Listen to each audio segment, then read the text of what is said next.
Muy amados hermanos, amigos, les saludamos en el nombre del Señor Jesucristo.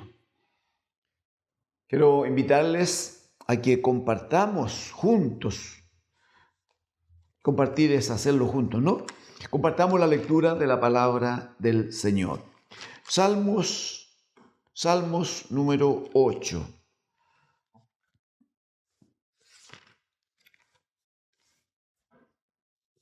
Salmos número 8. Vamos a leer hasta el versículo número 6. Amén, amén.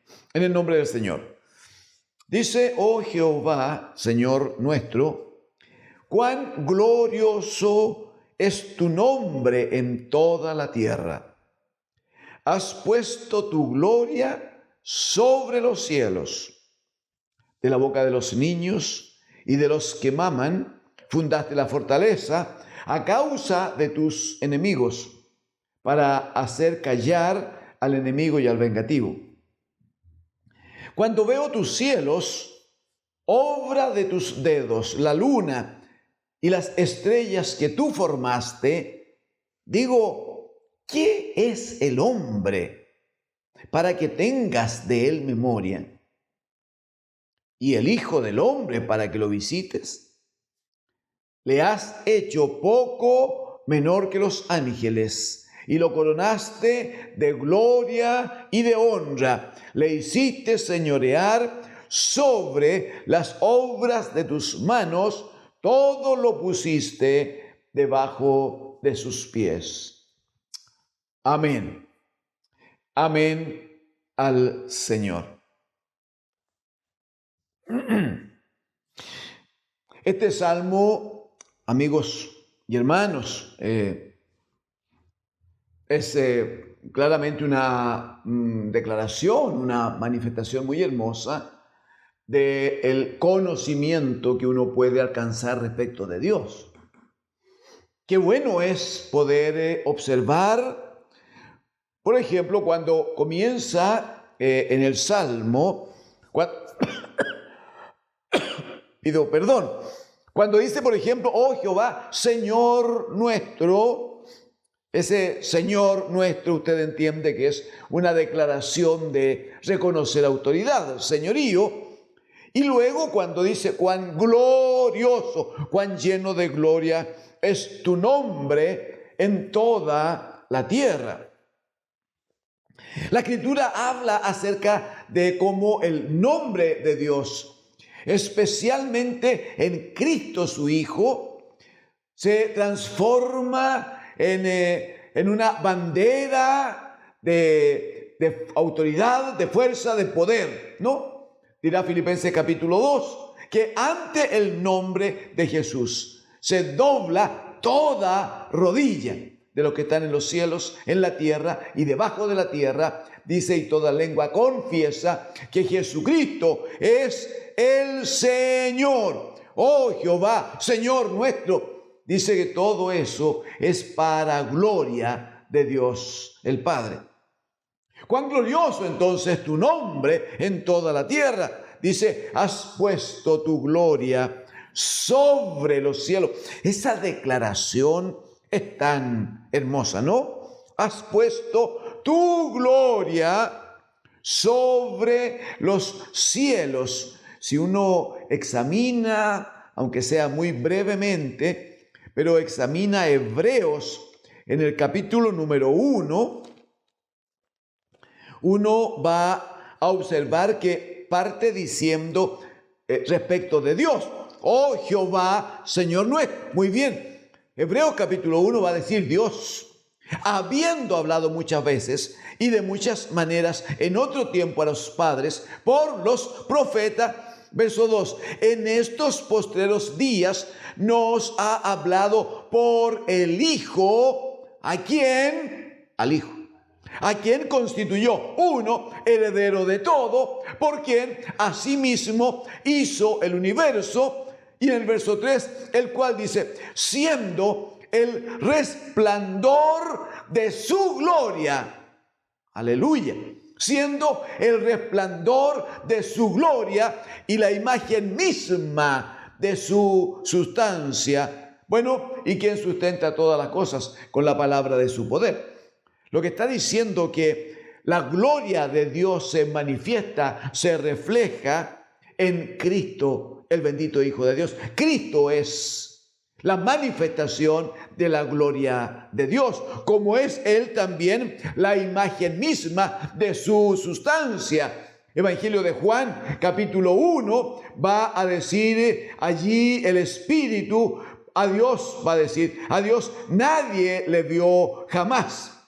El unigénito Hijo, dice, que está en el seno del Padre, Él le ha dado a conocer. San Juan, capítulo 1, versículo 18. A Dios nadie le vio jamás. El unigénito Hijo del Padre, el unigénito Hijo que está en el seno del Padre, Él le ha dado a conocer. Sí, porque Él es uno, el resplandor de su gloria, y dos, Él es la imagen misma de su sustancia. Amén. Volvemos al Salmo 8. Oh Señor nuestro, cuán glorioso, cuán lleno de gloria es tu nombre en toda la tierra. Has puesto tu gloria, o has puesto al bendito Hijo, has puesto tu gloria sobre los cielos. De la boca de los niños y de los que maman fundaste la fortaleza a causa de tus enemigos, para hacer callar al enemigo y al vengativo. Por favor, versículo 3. Cuando veo los cielos, obra de tus dedos, la luna y las estrellas que tú formaste, digo que es el hombre, no digo que es el hombre. Es interesante esta declaración del verso 3 en términos de cuando veo los cielos, obra de tus dedos, la luna, las estrellas que tú formaste.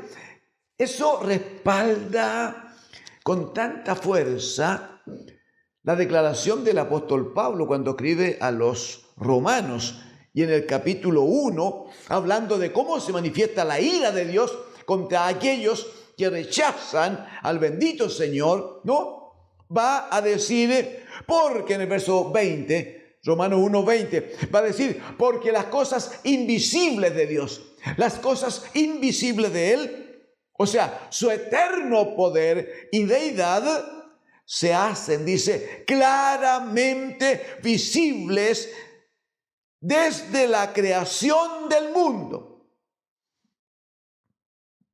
siendo entendidas por medio de las cosas hechas, de modo que no tienen excusa. De nuevo, las cosas invisibles de Dios, su eterno poder invisible y su deidad, toda su divinidad, dice, se hacen claramente visibles desde la fundación del mundo, siendo entendidas por medio de las cosas hechas, de modo que no tienen excusa.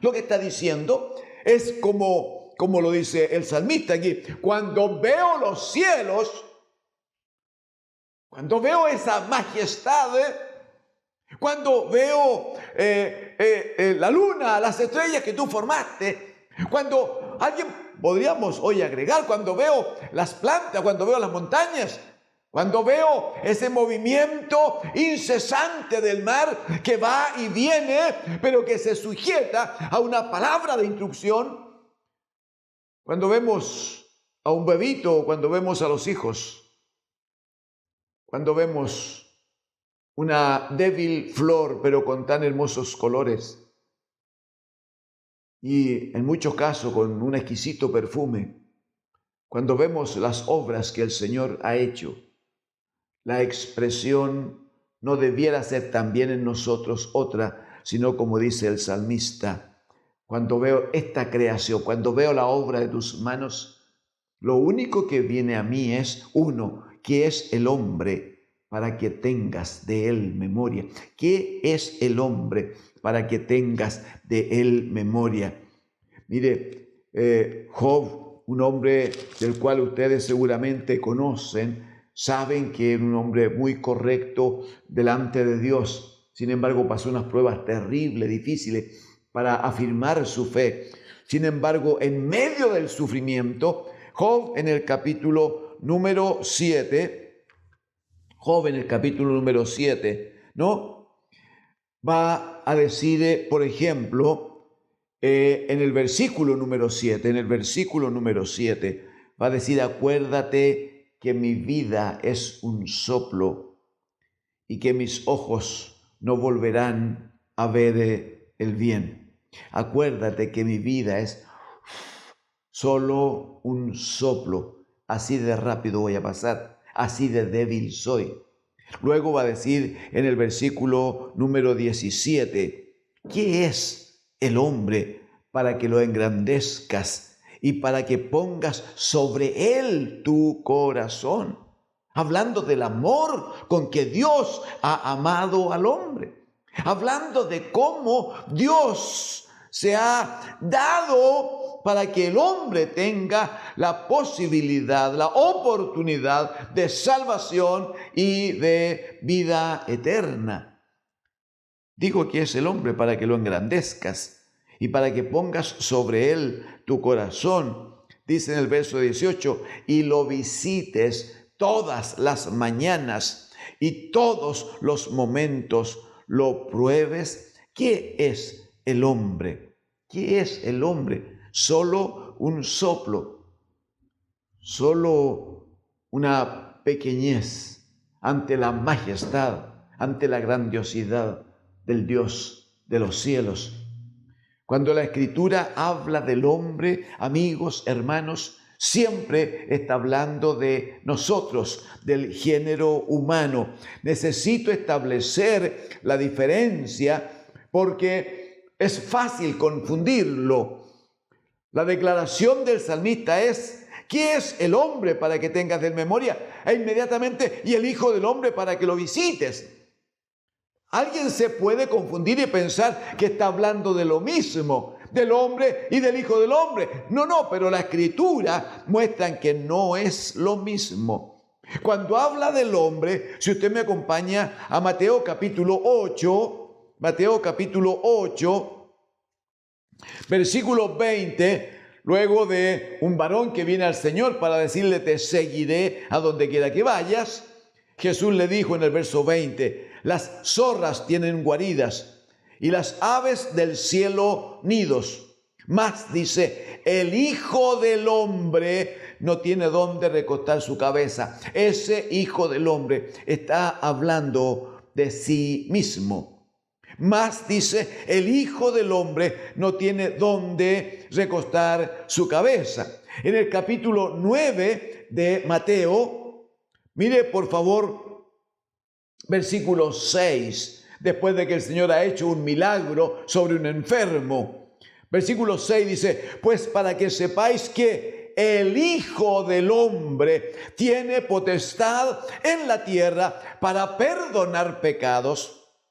Usted entiende que no está hablando del hijo de un hombre de esta tierra, no está hablando de, como ya lo hemos visto en los textos, cuando habla de el hombre, ¿no? Cuando habla del hombre, está hablando de nosotros, de su creación. Pero cuando habla de el Hijo del Hombre, está hablando de sí mismo, está hablando de aquel que vino del Padre, pero tomó forma humana. Fue hecho semejante a los hombres, dirá Filipenses capítulo 2, versículos 6, 7, 8. Fue hecho semejante a los hombres. Pero entonces Jesucristo a sí mismo se califica como el Hijo del Hombre. Y aquí en el capítulo 9 de Mateo dice, para que sepáis que el Hijo del Hombre tiene potestad en la tierra para perdonar pecado. De ninguna manera está hablando de un hombre que tiene algún hijo y que ese hijo, ¿qué hombre podría perdonar pecado a otro? Solo el bendito Hijo de Dios. Entonces, él dice, es necesario, en el versículo anterior, versículo 5, el Señor Jesucristo había dicho, porque ¿qué es más fácil decir? los pecados te son perdonados, o decir levántate y anda. Bueno, para que vean, dice que el Hijo del Hombre, de nuevo hablando de sí mismo, tiene potestad en la tierra para perdonar pecados. Dice entonces al paralítico, levántate, toma tu lecho y vete a tu casa. Todavía, si me acompaña en Mateo capítulo 12, versículo 8, va a decir, porque el Hijo del Hombre es Señor del día de reposo. Hay muchos más textos que respaldan esto. Solo nos importa para entender lo del Salmo número 8. Dice, verso 3, cuando veo los cielos, obra de tus dedos, la luna y las estrellas que tú formaste, al ver tal grandiosidad, digo, ¿qué es el hombre, el ser humano? ¿Qué es el hombre para que tengas de él memoria? Y Job va a decir, es solo un soplo. Pero luego dice, y el Hijo del Hombre para que lo visites. Pero cuando está hablando del Hijo del Hombre, está hablando entonces del Dios hecho hombre en la tierra. Y agregará, le has hecho poco menor que los ángeles. No hay ninguna duda. Cuando Jesucristo estuvo aquí, fue semejante a nosotros. La Escritura va a dar testimonio de que los ángeles son superiores a nosotros en fuerza, en autoridad. Son superiores. De hecho, ellos no están sujetos a una vida de pecado como la nuestra. Hay muchas cuestiones en las cuales ellos tienen ventajas. Hay otras gloriosas en las cuales nosotros estamos primero, como por ejemplo en que nosotros y no los ángeles, nosotros hemos tenido la bendición de ser redimidos en Cristo el Señor y por su muerte en la cruz. Como el hecho de que nosotros y no los ángeles hemos sido hechos, al recibir a Jesucristo, somos hechos hijos de Dios y no los ángeles. ¿Cómo es que Dios el Padre ha dispuesto que para nosotros haya herencia en el reino de los cielos y no para los ángeles? Ellos son, dirá Hebreos en el capítulo 1, ellos son ministros, son siervos. Ellos son servidores de Dios primero, pero también de los herederos, dice la Escritura, de nosotros. Bueno, hablando aquí del Hijo del Hombre, dice, le has hecho poco menor que los ángeles. Pero luego agrega, y lo coronaste de gloria y de honra. Lo coronaste de gloria y de honra. Le hiciste señorear sobre las obras de tus manos. Todo lo pusiste debajo de sus pies.